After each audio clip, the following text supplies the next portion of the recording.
think most people would agree that breakfast is the most important meal of the day. Yet, when I talk to adults and children, I hear that they go out the door every morning without breakfast. Why are they doing this? Well, a lot of times they simply don't have the time. But breakfast is your most important meal of the day. It provides you with calories and nutrients to help you get through your day.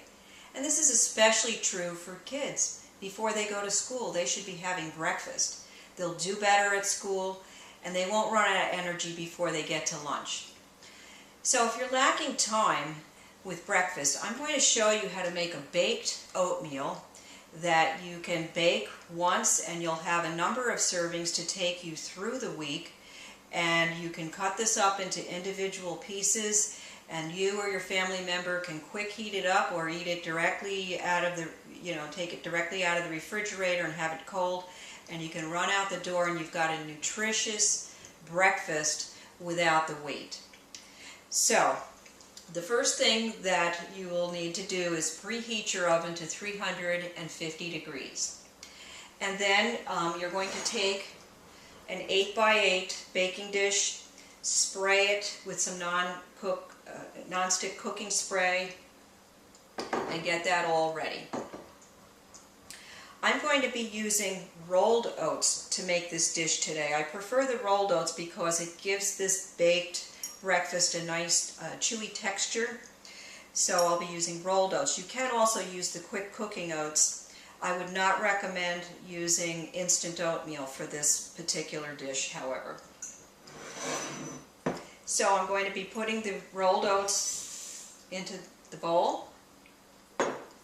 And to that, I'm going to be adding a mixture.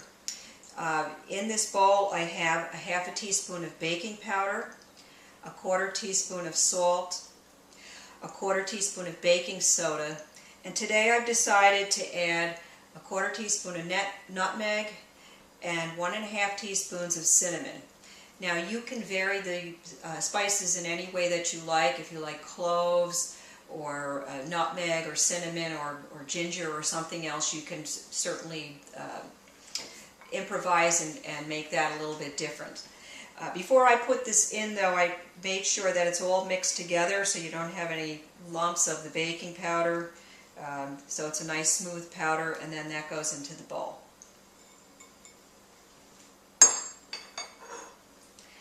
Next, I'm going to be adding 2.5 cups of sliced peeled apples. Now today I'm using Crispin apples. This is a local. I bought these apples locally. I like the Crispins because they bake up very nicely.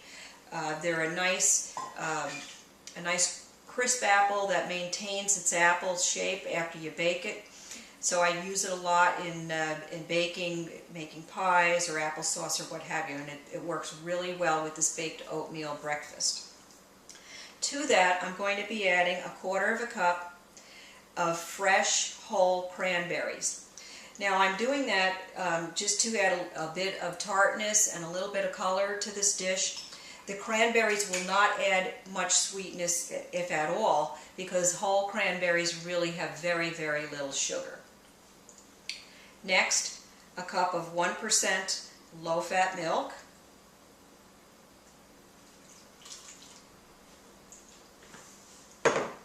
And then the next ingredient I'm going to put in there is a container of non-fat Greek yogurt.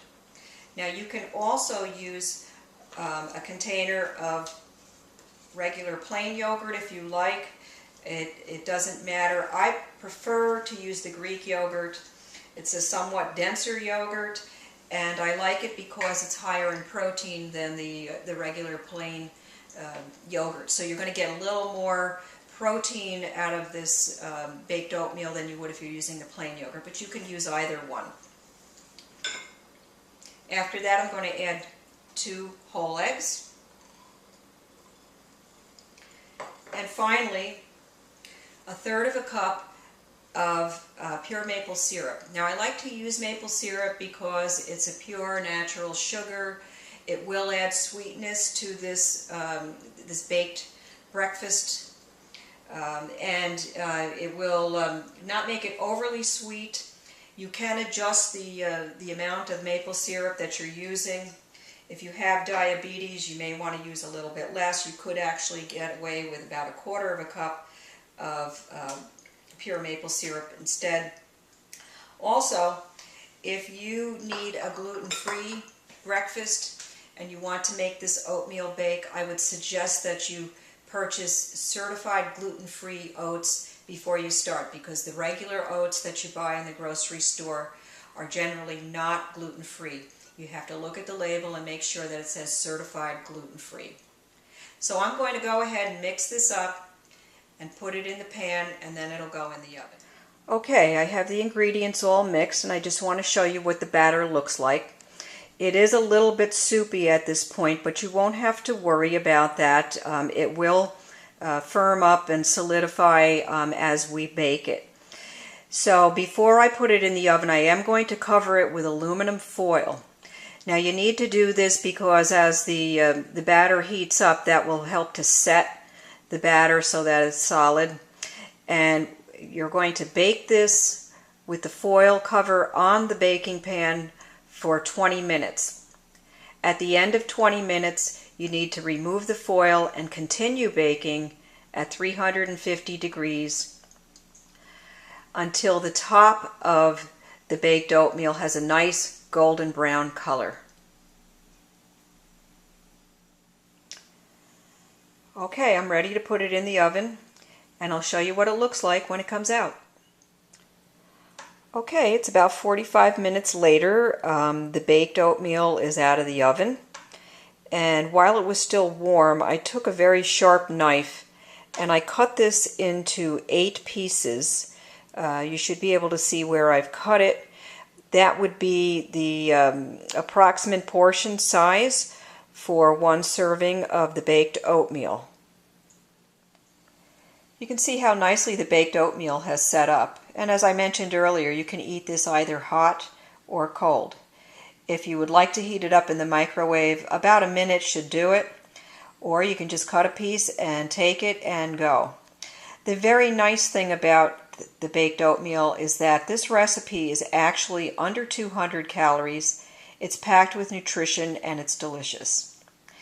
If you'd like to get the recipe and the full instructions, go to my website, www.nutritionexpert.com. I have the recipe posted there on my recipe page.